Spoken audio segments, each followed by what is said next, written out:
doctor Escotilani, y nos presenta la plática Estudio in silico, dinámica molecular, docking experimental de productos naturales, análogos a la persona como inhibidor del cáncer. Muchas gracias, doctor. Agradezco la oportunidad a los organizadores y bueno, después de esta plática de todas las personas tan prestigiosas que me precedieron, solamente me queda pues tratar de explicar lo mejor posible lo de mi plática. Bueno, ¿por qué le pusimos el nombre de tan largo así? Estudio in silico, dinámica molecular, docking experimental de productos análogos a la perezona, como inhibidores de cáncer. Voy a aprovechar que decían que había que tomar problemas nacionales y no hay problema nacional más importante que cuando uno de tus parientes le estirpan el estómago porque le dio cáncer. Entonces, desde hace tiempo, pues, me di a la tarea de tratar de enfocar parte de la ciencia, de lo que hacemos con computación, a encontrar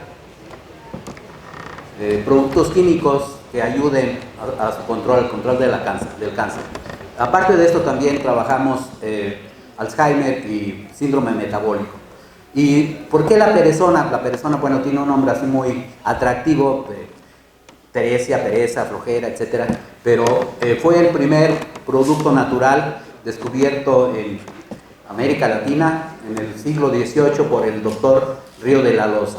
Él viajaba hacia Cuernavaca y vio una planta muy bonita, le extrajo la raíz, se propuso extraer los productos químicos que la raíz contenía y uno de ellos fue la perezona. La perezona tiene, al menos yo, tengo trabajando con la perezona más de 30 años, con diversas publicaciones, investigaciones, trabajos y todo lo demás. Después, podría referirles lo del índice, lo que voy a tratar, que es fundamentalmente lo que hacemos con las moléculas para explicar el mecanismo de acción sobre las proteínas. Y las proteínas forman parte de las células, entonces estamos enfocados en esa dirección. Dijéramos que yo hago computación aplicativa, no aplicada, sino aplicativa. Y aquí les voy a tratar de hablar rápidamente, que no tenemos mucho tiempo, de la importancia de la dinámica molecular, cuáles son las herramientas computacionales, cómo realizamos o cómo planteamos un problema con dinámica molecular, y casi en todos la parte de simulación tenemos que empezar con un modelo. Los humanos somos muy especiales, siempre trabajamos con modelos, el modelo educativo, el modelo numérico, etcétera, etcétera. Y entonces también aquí hacemos un modelo físico del sistema. ¿Y cuál va a ser el sistema? El sistema va a ser el ligando, el fármaco, que se va a tratar de insertar en la proteína, que es un nudo formado, imagínense ustedes una hilera o un hilo, un estambre, todo enrollado aleatoriamente, en donde una parte de esa proteína es sensible al fármaco que yo estoy usando. Entonces, este modelo físico va a estar constituido por grados de libertad, interacción entre átomos, que esto nos da los campos de fuerza, es ahí donde entra la parte de cómputo para calcular y hacer interacciones y que el sistema converja, y las condiciones a la frontera de interacción y de empaquetamiento. Después, cómo resolvemos las ecuaciones de movimiento y los ensambles estadísticos que en termodinámica estadística usamos mucho. Después, las ventajas y desventajas de usar la dinámica molecular, y un resumen básico de los pasos que se usan en la dinámica molecular. Finalmente voy a terminar con las aplicaciones de la dinámica molecular, pero podría decirles que la dinámica molecular es el proceso químico, al menos aplicado en bioquímica, más verde que existe. Es decir, hay un compuesto químico que se llama imatinib, que lo descubrió Novartis a principios de este siglo, en donde ni siquiera tenía la molécula físicamente en un laboratorio de química orgánica. Lo descubrió en una computadora haciendo simulación con dinámica molecular, con docking y otras técnicas. Esto obviamente impactó mucho porque cuando yo me inicié en este campo de la química teórica, me decían, bueno, ¿y para qué sirve lo que estás haciendo? Usas tiempos de cómputo muy largos para ver si el electrón está formando un enlace, un orbital molecular, un orbital atómico, pero ¿eso qué aplicación tiene? Bueno, ahora sí ya tengo que decirles que la computación también sirve para hacer síntesis orgánica en sílico, perdón. Seguimos. Aquí están representados en un diagrama esquemático. Muchas de las transparencias las tomé de una presentación del doctor Javier Ramos, que estaba en el departamento, que está todavía en el departamento de estructura de la materia, en el CSIC de la Unión Europea. Esta presentación lo hizo en el 2015. Las simulaciones moleculares, bueno, pues necesitamos primero hacer un experimento, la manera tradicional, como lo intentábamos antes, tenemos un sistema real en donde tengo mi molécula que ya extraje de la raíz de la perezona. Cuando fui un viaje a Cuernavaca, me bajé, conecté la planta, le saqué la raíz, hice el extracto acuoso, todo el procedimiento químico, identifiqué mi molécula y todo lo demás. Y entonces veo en el laboratorio de mis colegas en el Politécnico que tienen un cultivo de células cancerosas, ensayamos ahí la molécula y vemos por citometría de flujo, que es una manera de estudiar si tiene acción mi molécula en la célula cancerosa, si fue activa o no para un cierto tipo de cáncer. Después, bueno, ya tengo el sistema real, mis experimentos, y los experimentos me dan resultados tangibles, duros. Propongo entonces, por medio del modelado molecular, un sistema en donde hago una simulación, la simulación me da los resultados, aquí es donde entra la dinámica molecular, el docking, que también voy a hablar un poquito, pero simultáneamente también tengo que implementar una teoría. ¿Cuál es la forma en la que ese fármaco va a interaccionar con mi proteína? Y entonces hago las predicciones teóricas. En mi modelo teórico debe haber cierto tipo de energía, etcétera, etcétera. Y después ya llego al punto, yo le llamo crítico, de la confrontación entre los resultados experimentales que tienen que ser validados con mis resultados teóricos y con mi simulación. Una vez que esto coincide, que se empata y veo por qué el estudio teórico me dice que la acción terapéutica de mi molécula debe ser tal y resultó que era menor o mayor, tengo que hacer una confrontación, una equivalencia, y entonces hago la validación de mi método teórico con mis métodos experimentales. Entonces ya pruebo mis modelos de experimentos y los modelos teóricos. A final de cuentas, en la naturaleza, pues, todo se tiene que ajustar a lo que tengo como resultados. Los resultados deben ser empatados, deben coincidir tanto en la teoría como en el modelo y como en la parte real, la parte experimental. La siguiente, por favor. ¿Cuáles son las herramientas que usamos en dinámica molecular? Bueno, usamos la mecánica cuántica, en donde tenemos la posibilidad de estudiar de 10 a 100 átomos. Nos lleva un tiempo de 10, estos procesos ocurren de 10 a 100 microsegundos. Después se encontró que era mejor hacer mecánica y dinámica molecular clásica simultáneamente, aunque no daban resultados muy precisos, es que no se empataban exactamente los resultados reales con los teóricos, pero nos daba una aproximación, pero ahorramos en tiempo de cómputo al pasar de pura mecánica cuántica a la combinación de dinámica y mecánica molecular. Aquí vemos una membrana en donde están haciéndose los canales de calcio. ¿Qué son los canales de calcio? Bueno, el calcio es muy importante en la naturaleza, en el organismo, en el metabolismo, porque de estos canales de calcio depende que nos dé un ataque cardíaco o no, si funcionan bien los canales de calcio. Sí, resumido muy brevemente. Posteriormente, pues ya se puede estudiar el acoplamiento entre la molécula de mi fármaco y la proteína en donde se insertó la molécula. La siguiente, por favor. La siguiente. Ok. ¿En qué se basa la dinámica molecular? Bueno, estas son ecuaciones de movimiento, son las formulaciones de Hamiltoniano. En el otro lado tenemos los grados de libertad que me hablan de la topología y cómo están arreglados cada uno de los átomos en mi molécula. Después nos interesan las interacciones. Realmente lo que estudiamos nosotros son interacciones entre los átomos. Y aquí es donde se producen los campos de fuerza, que son fundamentales y son la herramienta principal de la dinámica molecular, en donde estamos viendo cuál es la interacción entre una molécula y entre los grupos funcionales de cada uno de las partes que interaccionan, el ligando y los residuos de la proteína. Y después otra cosa importante es cómo programo, qué algoritmo uso para tener las condiciones de la frontera que se ajustan o se deben empatar con el empacamiento. Es decir, mi algoritmo se basa en que se repiten en celdas unitarias cada uno de los pasos que yo voy a dar. El siguiente, por favor.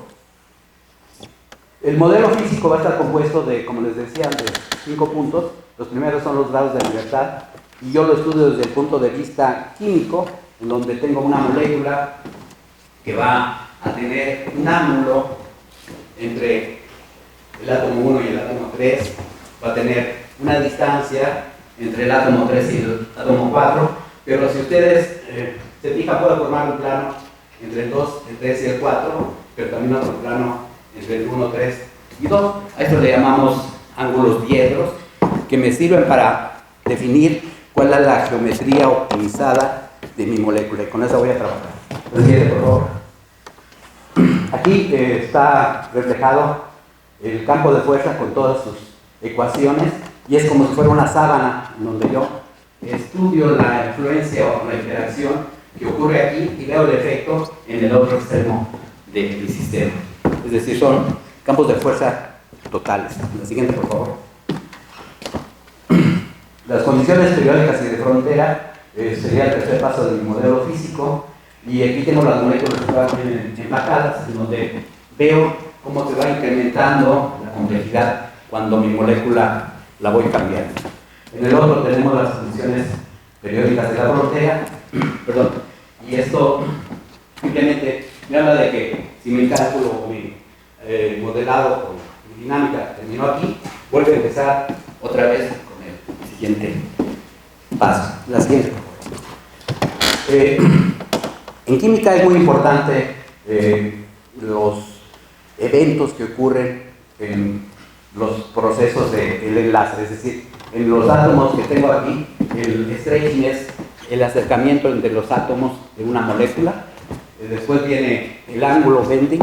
Si yo soy mi cuerpo es el oxígeno y en la mano tengo hidrógenos, es cómo se van acercando. La otra es les decía, el ángulo diedro, que es importante, y las interacciones enlazantes que también tengo que determinar y que se requieren a las fuerzas de van der Waals o electrostáticas. Las ecuaciones de movimiento que me sirven para empatar o para hacer funcionar mi dinámica molecular. La siguiente, por favor. Después viene el ensamble estadístico. ¿Qué es lo que yo debo establecer a prioridad? Puedo establecer un ensamble microcanónico, un ensamble canónico, o lo más usado comúnmente, que es el ensamble NPT. ¿Por qué son estas siglas NPT, NPT y NB? N se refiere al número de partículas, B se refiere al volumen, E a la energía, T a la temperatura y P a la presión.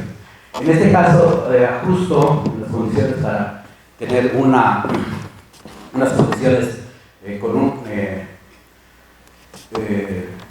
termostato y con un barostato. La siguiente, por favor.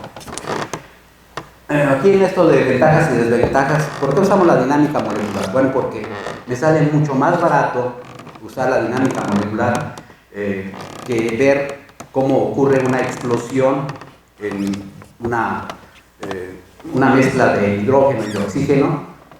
Me sale más barato estudiarlo con dinámica molecular, cuál es el evento de un tsunami, o para realizar experimentos que no son posibles de realizar, como es la formación de una galaxia o la desaparición de una enana, de una estrella enana.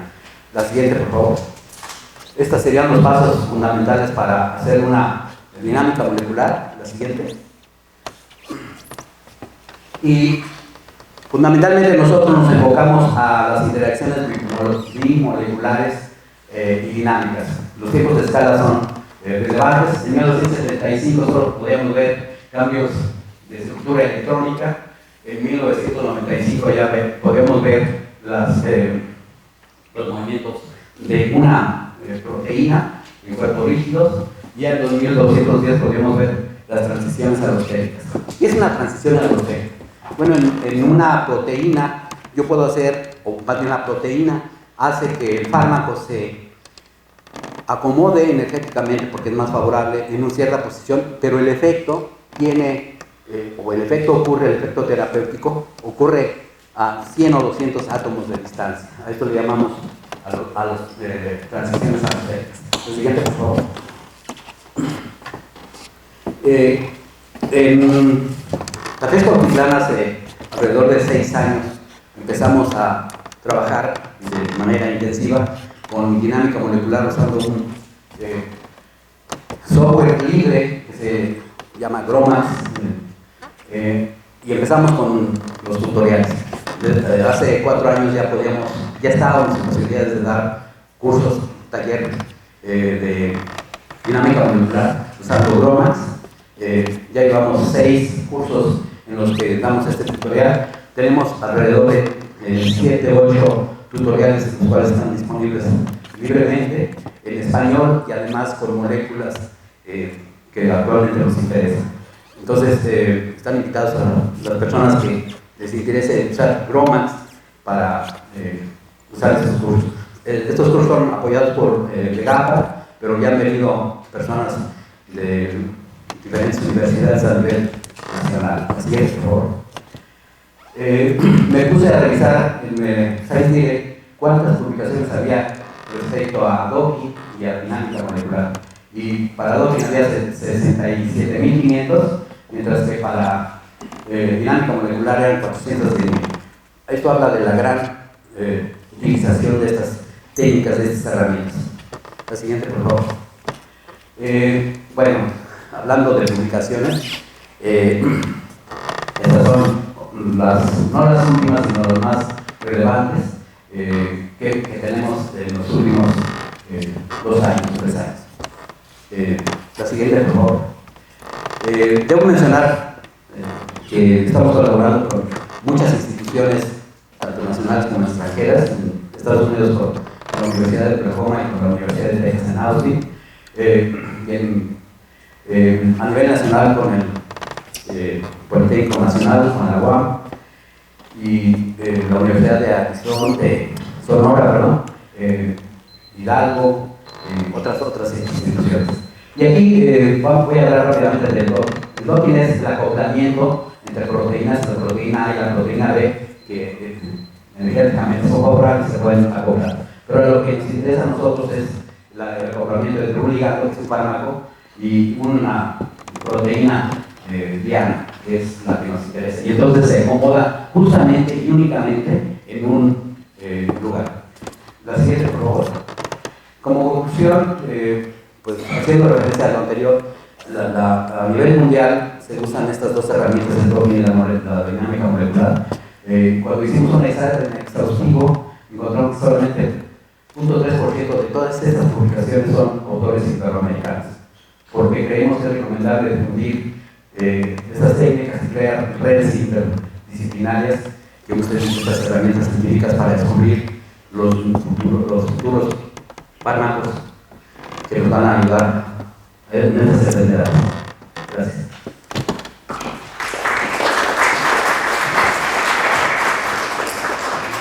Gracias, doctor. Tenemos tiempo para una pregunta. ¿Alguna pregunta? Quiero preguntar algo, doctor. Los experimentos que tienen que hacer con microgramos de sustancias, sí, ¿cómo los hacen? Bueno, aquí también les voy a hablar un poquito de la parte experimental. ¿Por qué hacemos estas dos cosas? usando supercomputadoras y las raíces de los productos naturales. México es muy rico en la tradición de medicina tradicional y hay muchas plantas, muchos medicamentos que los usamos, pero pues, de manera empírica no sabemos si realmente nos sirve para algo o no. En los experimentos para citometría de flujo, que es la forma de medir si una sustancia es o no anticancerígena, usamos milésimas de gramo. 3 miligramos es suficiente para hacer una prueba de este tipo. Después la medimos con fluorescencia y sabemos si fue efectivo o no. La otra cuestión importante es que en el mundo de las proteínas ya hay alrededor de 110,000 proteínas cristalizadas que están disponibles en el Protein Data Bank, que nosotros usamos como herramientas diarias para saber a qué proteína estamos enviando nuestras bombas terapéuticas. Y pues gracias por su atención. ¿Alguna otra pregunta adicional? Bueno, necesitamos gente que sepa programar, que sepa usar la computadora para ampliar más nuestro universo de acción. Muchas gracias por